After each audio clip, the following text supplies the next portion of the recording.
Stonehenge has stood a silent watch over England's Salisbury Plain since the 26th century BC. It has withstood extensive remodeling, looting, and pilfering throughout the centuries. And while it certainly shows its age, in many ways this monument is timeless. It's mysterious, and it's a bit of an obsession for Michael Parker Pearson. Pearson is an archaeologist at Sheffield University, and he's an expert in what is called the archaeology of death.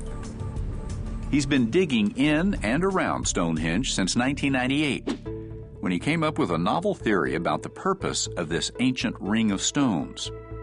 His idea is based on the fact that Stonehenge isn't an isolated monument.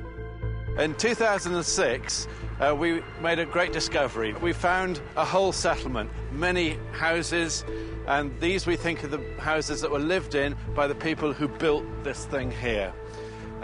We also think that it's part of a bigger complex, that Stonehenge wasn't here in isolation, sitting on Salisbury Plain, but was part of a much bigger group of monuments.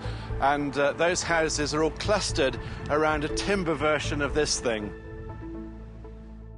The second complex is called Woodhenge, at a place called Durrington Walls.